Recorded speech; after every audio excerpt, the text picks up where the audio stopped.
Анализ причин и обстоятельств, приводящих к несчастным случаям, показывает, что основными причинами гибели и травматизма людей на воде остаются купания в неустановленных и необорудованных для этих целей местах. Была отмечена необходимость создания инфраструктуры безвредного и цивилизованного отдыха населения на водных объектах, оборудования зон массового досуга населения на воде.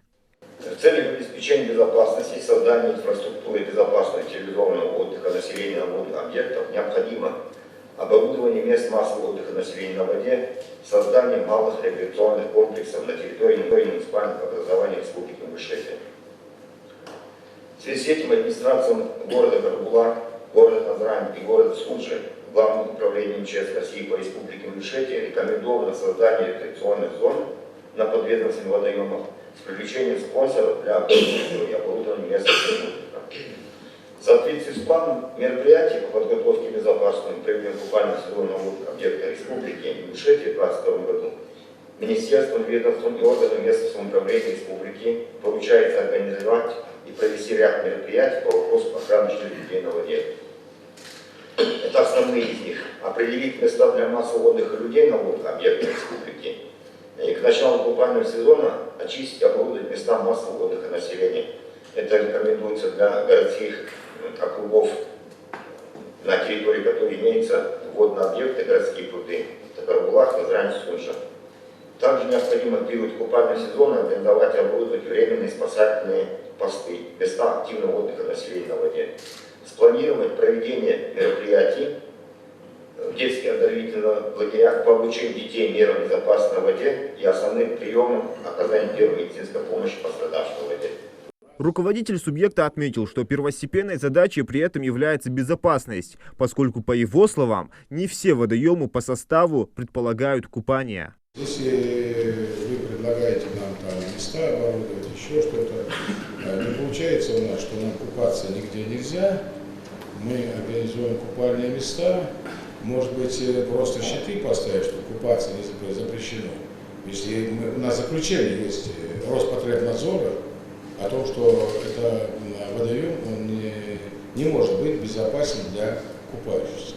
Мы ведь просто должны понимать, что у нас температура летом очень высокая, да? И если мы, значит, вот сегодня мы говорим, что у нас наконец-то будет работать этот завод по очистным сооружениям, и я уже Росприроднадзор и Потребнадзор сказал, что мы эти очистные начнем ставить и начнем их вдоль реки, которые у нас производство находится, жилые дома, которые очистные сооружения. То есть у нас, в принципе, мы сами-то, извините, у нас нет таких химических металлургических заводов, но мы сами привели в состояние негодности водоема. Я думаю, что, может быть, рекомендовать МЧС провести руководство,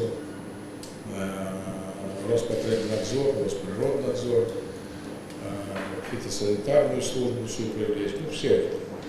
Вот. И с главами провести совещание на базе своей службы или на базе какого-нибудь района, города.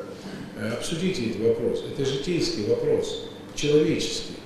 Это, понимаете, это не кирпичи, не бетон. Это дети, люди, которые так и так зайдут туда. О подготовке к пожароопасному сезону доложил министр природных ресурсов и экологии региона Ахметхан Шадиев. По данным инфосистемы, на территории Ингушетии в первой половине мая наблюдался второй класс пожарной опасности по условиям погоды. По состоянию на 13 мая текущего года пожаров на землях лесного фонда не зарегистрировано. Кроме того, в профилактических целях у лесного массива в местах отдыха для информирования граждан установлены специальные стенды и указатели, аншлаги с материалами о бережном отношении к природе и о необходимости соблюдения противопожарных требований при разжигании костра. В период майских праздников с 1 по 10 мая были приняты меры на обеспечение комплекса дополнительных мероприятий, направленных на предупреждение лесных пожаров. Уделив особое внимание следующим мероприятиям. Увеличение кратности режима патрулирования в местах на пожароопасных участках и в местах массового отдыха населения. Информирование населения о бережном отношении к природе, необходимость соблюдения правил пожарной безопасности в лесах, соблюдение противопожарных требований при разжигании костров. Распространение листовок на социальных постах и в местах массового скопления людей. Установка флагов, баннеров и других указательных знаков по соблюдению правил пожарной безопасности в лесах с указанием единого федерального номера лесной охраны. Осуществление дежурства оперативными дежурствами пожарными сторожами на наблюдательных пунктах и усиление федерального государственного лесного надзора в лесах. Все это человеческий фактор, в основном человеческий фактор. Сердце кровью обливается гектарами, тысячи, сотнями, горит лес, а это достояние. Ну и, естественно, животный мир. Я хотел бы, чтобы вы ногами-то прошли вот, и посмотрели везде, где у нас есть опасность этих мест. И второе, там предупредительные есть у вас эти наглядные, так сказать, щиты? Да, флаги, баннеры устанавливаем. Есть, да? Есть. Устанавливаете ли есть? Есть.